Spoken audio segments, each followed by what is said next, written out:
안녕하세요. 행복한 안식일입니다. 제가 벼랑간이걸 하게 돼서 제대로 준비를 못했는데요. 좀 양해해 주시면 감사하겠습니다. 제가 오늘 말씀드릴 것은 시편 121편을 말씀드리려고 합니다. 부조와 선지자 664쪽에 기록되어 있고요.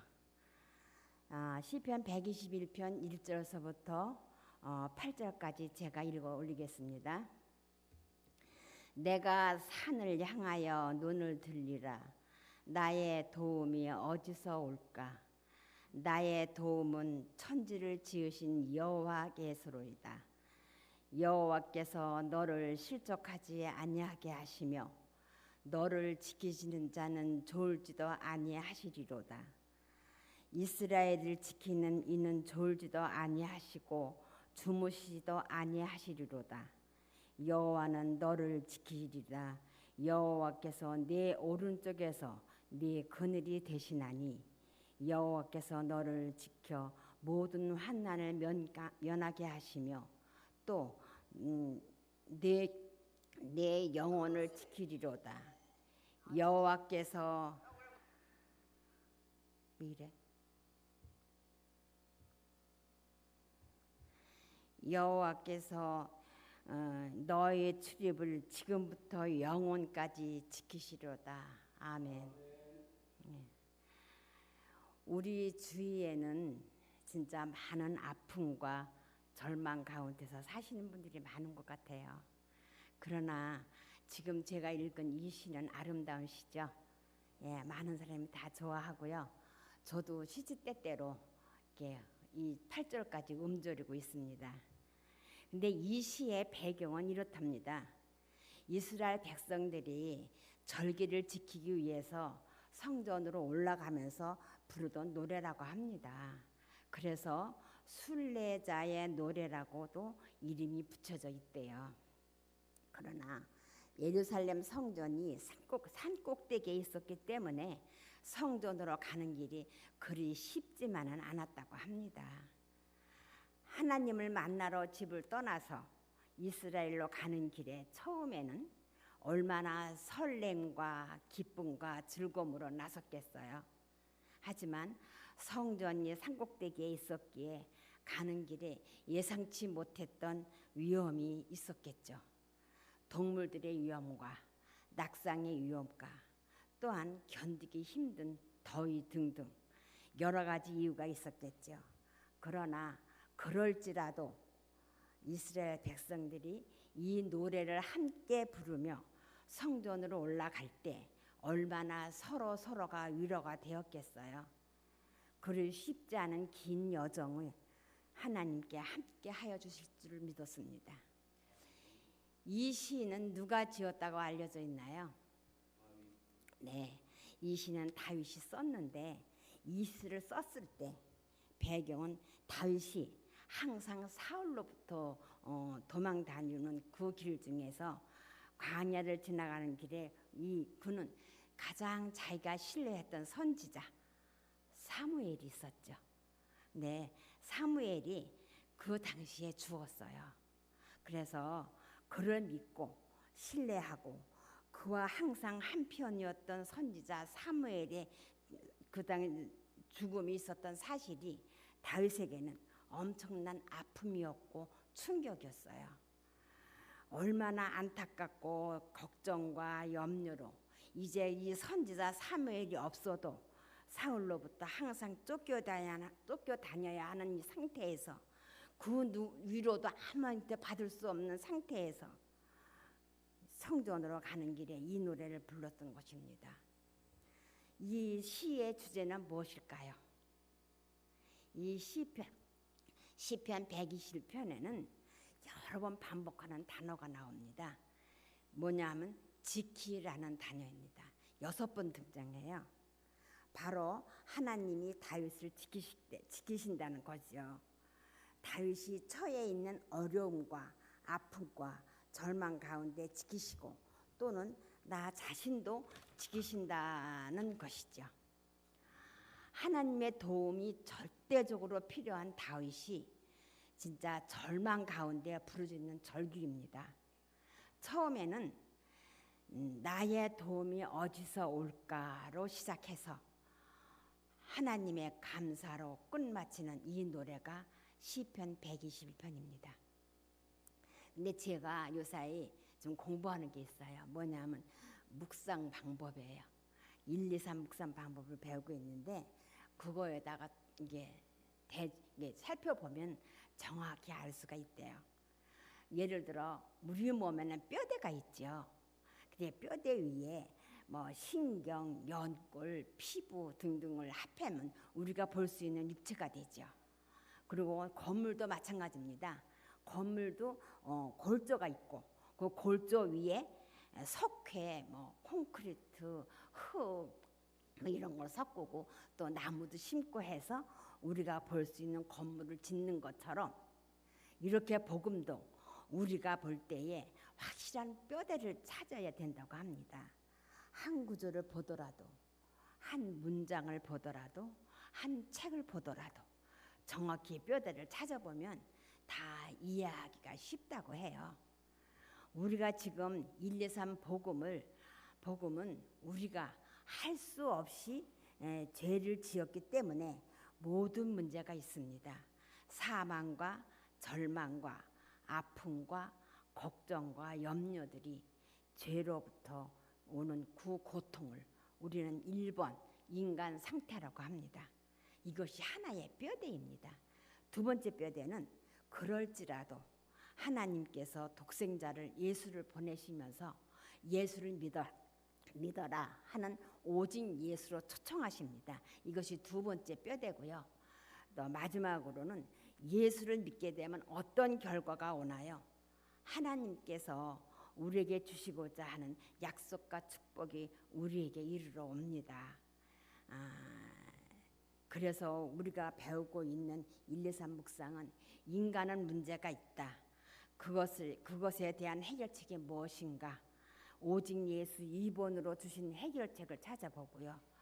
또 예수로 말미암아 우리에게 이르러는 약속과 축복이 무엇인가 찾아보면 이것이 1, 2, 3 묵상 방법입니다. 그래서 저는 이번에 시편 121편도 이대로 한번 풀어봤어요. 그래서 시편 121편 1절에 보면 이제 뼈대를 찾아보는 거죠. 인간 상태가 나와요. 무엇일까요? 나의 도움이 어디서 올까? 이것이 무엇을 도움으로 필요하는 상태입니다. 나의 도움이 어디서 올고 하면서 부르짖는 모습이죠. 왜 부르짖었을까요? 이유는 인간으로서는 할 수 없기 때문에 누군가의 도움이 절대적으로 필요하므로 절규로 부르짖는 모습입니다. 이 모습이 1번 인간 상태라고 합니다. 이것이 다윗의 노래이지만 우리의 노래일 수도 있어요. 어느 누구도 이런 상황에 처하지 않는다는 법은 없거든요. 그러나 이것을 아시는 하나님께서 우리에게 해결책을 주십니다. 누가 누구에게 절대적 도움을 줄 수 있나요? 이것은 이 문장의 2절에 나옵니다. 2절에 여호와께서로다라고 오직 예수만이 다윗이 처해 있는 것에 도움을 주실 분이라고 다윗은 노래하고 있는 것입니다. 오직 예수만 믿고 나아가는 자에게는 약속과 축복이 3절부터 8절입니다. 나 혼자만이 절대로 해결할 수 없음을 다윗이 깨닫고 부르짖는 것입니다. 이것이 인간 상태고요. 우리가 운전을 할 때 내가 갈 목적지를 지정하면 목적지 가는 큰 그림이 나오죠. 그 후에 세부적인 작은 그림을 보고 우리가 따라가는 것입니다. 그래서 1절의 말씀은 우리 인간으로서는 도저히 해결할 수가 없고 누군가의 절대적인 도움이 필요한 인간의 연약함, 인간의 부족, 곤고함을 나타내는 것입니다. 우리가 눈을 들어 산을 바라보면 그 산이 우리를 도움을 주나요? 도움을 줄 수 없죠. 이 산도 하나님이 만드신 피조물에 불과하거든요. 그러나 우리 인간들은 그 어려움을 주변 사람으로부터 찾고자 합니다. 배우자로부터, 자녀로부터, 지인으로부터. 그러나 온전히 도움을 받을 수 있나요? 받을 수가 없죠. 사람으로부터는 온전한 해결을 받을 수 없습니다. 그것이 1번의 말씀 내용입니다. 그리고 2절에 가서 우리에게 온전한 도움을 주실 분은 오직 천지를 창조하신 여호와로 결론을 짓습니다. 천지 어느 것도 인간이 당면하고 있는 어려움을 해결할 수 없다는 말씀입니다. 여호와밖에는요. 그래서 에레미야 3장 23절에는 이렇게 기록되어 있습니다. 작은 산들과 큰 산 위에 떠드는 것은 참으로 헛된 일이다. 이스라엘의 구원은 진실로 우리 하나님 여호와이나이다 라고 동일한 말씀을 하고 계십니다. 오직 하나님만이 우리를 도와줄 수 있습니다. 왜냐하면 하나님은 우리를 만드셨고 살리셨고 우리를 사랑하시고 우리를 구원하시는 능력이 있으신 분이기에 오직 예수밖에 없고 우리와 함께 계십니다. 지금도 우리를 지키시기 위해 하늘 지성소 우리의 오른편에 계십니다.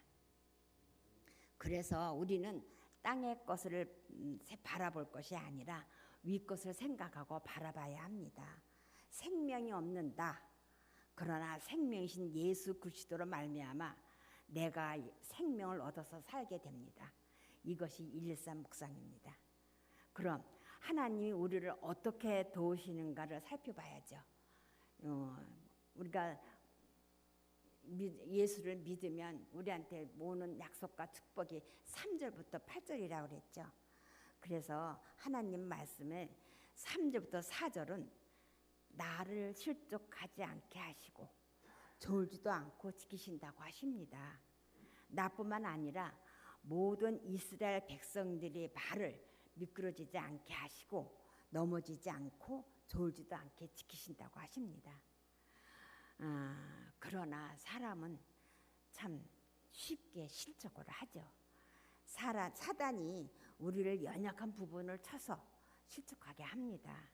아무리 지키려고 해도 우리 스스로는 사단으로부터 지키지 못하고 오직 여호와만이 실족하기 쉬운 연약한 인간을 쉼 없이 우리를 지키시는 분입니다. 그러므로 시편 121편 1절에 여호와께서 집을 세우지 아니하시면 세우는 자가 수고가 헛되고 여호와께서 성을 지키지 아니하시면 파수꾼이 깨어 있으며 헛수고다라고 되어 있어요. 여호와가 나의 파수꾼이 아니시면 깨어 있으며 헛되더라는 말씀입니다. 두 번째는 어떻게 하나님이 우리를 파수꾼으로 지키시는 분인가? 두 번째는 5, 6절에 나옵니다. 그늘이 되시나니.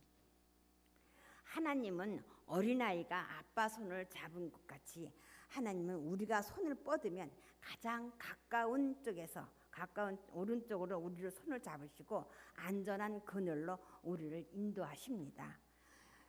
내 우편에 내 그늘이 되시거든요.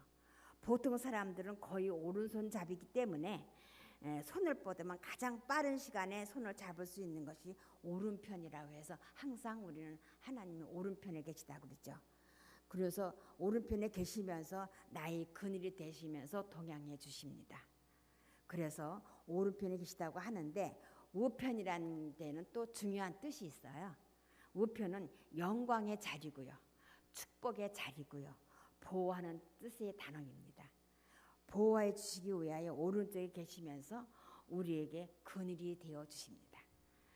시편 138편 7절에는 내가 환난 중에 다닐지라도 주께서 나를 살아나게 하시고 주의 손을 펴사 내 원수들의 분노를 막으시며 주의 오른손으로 나를 구원하시리로다 라고 기록되어 있습니다.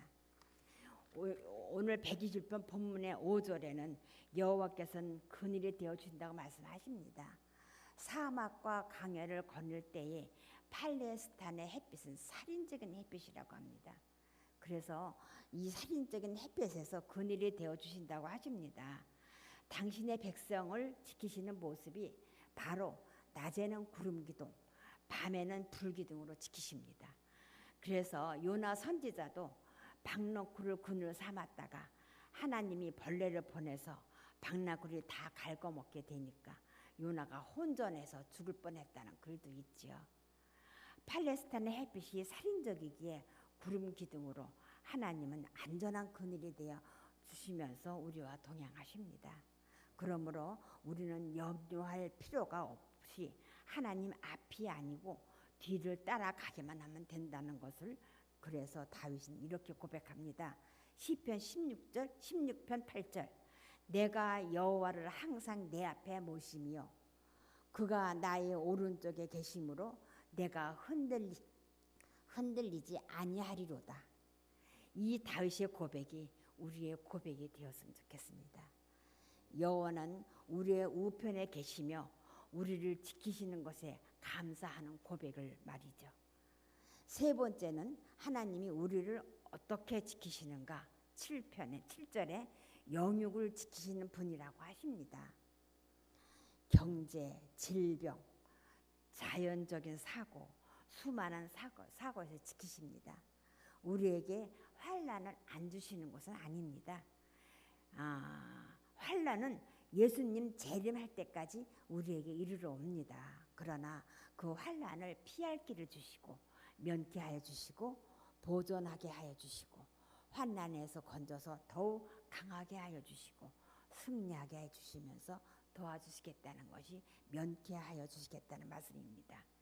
피곤하지 않는 하나님께서 험한 광야에서 우리를 만나주시고 호위하여 주시고 눈동자같이 지켜주시겠다는 축복의 말씀이 신명기 32장 10절에 기록되어 있습니다.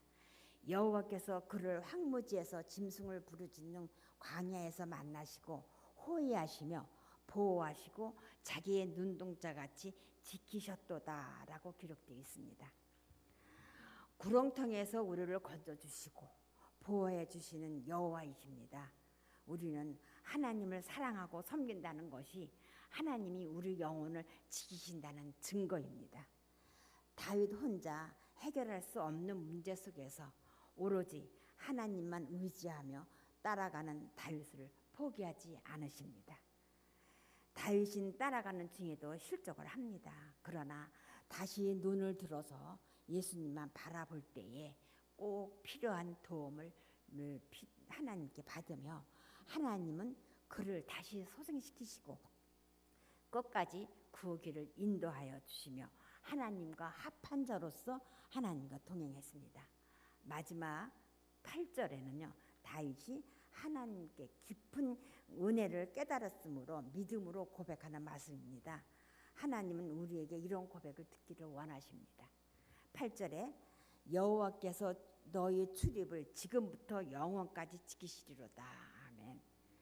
신명기 28장 축복장에는 나가도 복을 받고 들어와도 복을 받는다는 글이 있지요. 시편 40편 5절에는 내 영혼아 내가 어찌하여 내 속에서 불안해하는가? 너는 하나님께 소망을 두라. 그가 나타나 도우심으로 말미암아 내가 여전히 찬송하리로다. 이것을 따져보면요. 낙심하고 불안해하는 나 인간 상태 1번, 하나님께 소망을 두라 명령하신 해결책 오직 예수 2번, 그가 나타나 도우심으로 말미암아 내가 영원히 찬송하리로다 3번 축복입니다. 본향으로 들어가는 여정은 힘든 길이지만 여호와의 도움을 생각하라는 것입니다. 히브리서 7장 25절 그러므로 자기를 힘입어 하나님께 나가는 자들을 온전히 구원하실 수 있으니 이는 그가 항상 살아계셔서 그들을 위하여 간구하심이라. 시편 46편 1절도 하나님은 우리의 피난처시요 힘이시니 환난 중에 만난 큰 도움이시라. 아멘. 말씀은 이것으로 마치고